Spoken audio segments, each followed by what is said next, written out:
together one another.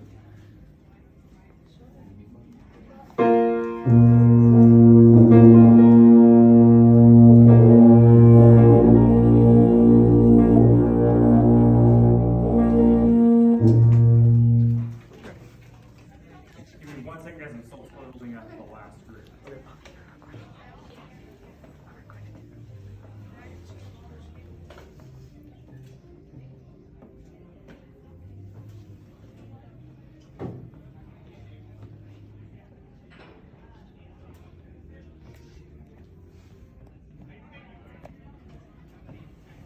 Okay, this is Cher et al., right? Cool. Yeah.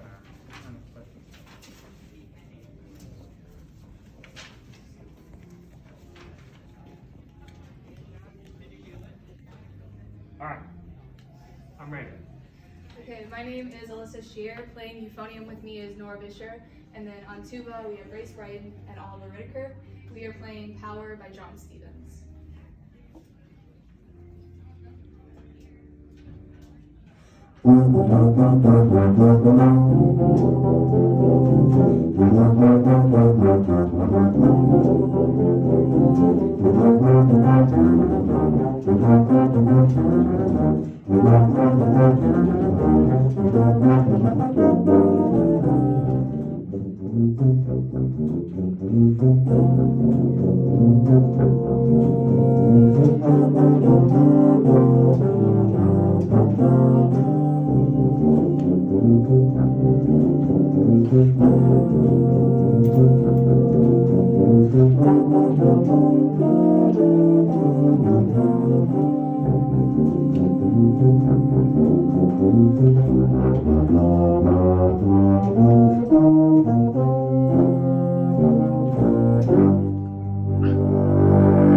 Really nice job, guys. I love John Stevens' music, so it's so fun. He does a great job writing for our instruments. You know, he's the true master of it. So I think, throw on a few more things. Okay, I think you guys play really well as an ensemble. Your control of tempo as a group is really nice. I can tell you've all put a lot of work on this together and like thinking about how it's supposed to sound here. So I want to commend you for that. Okay, I think your sounds are really nice. I'm sitting behind the tubas, so that might skew my balance intuition. But I think the euphoniums can, since you guys carry the lead lines for most of it, I think you guys can bring thunder a little bit more. Okay, I'd love to hear more euphonium sound.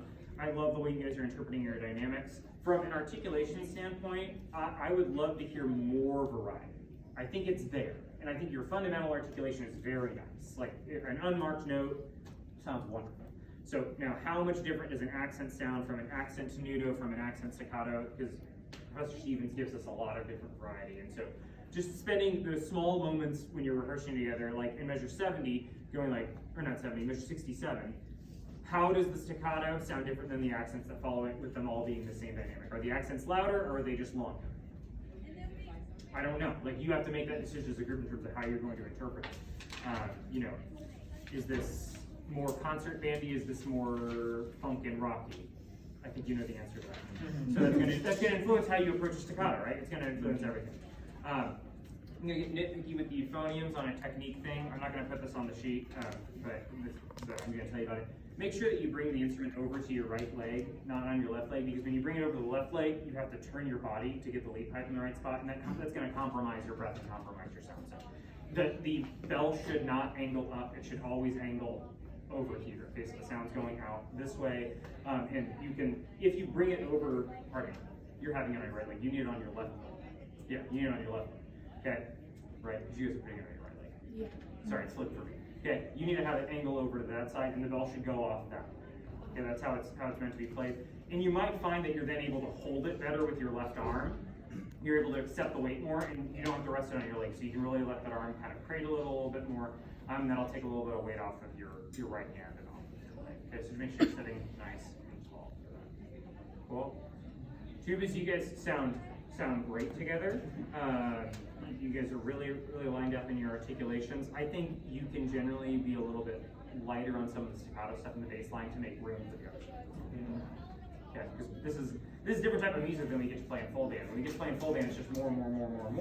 When you play in a quartet, you get to play with more nuance and a little bit more delicacy than we're accustomed to, and it's a nice change of pace. Have you guys played any of Mr. Stevens' other music? I listened to it, but I haven't played it. You guys should play Benediction. I put it in the notes. You should play Benediction by him. It's wonderful, and it's got the most glorious euphonium solo in the universe on it. So the first euphonium player really gets to go for a ride on that, and then the third part, whoever's playing part 3, gets a nice little solo in the end as well. So I encourage you to explore that music. Okay, I didn't put a whole bunch on your sheet. I just wanted to talk to you more about it since there's 4 of you and it's easier to make that connection. All right. Yeah. Good work. All right. Keep listening to your band director.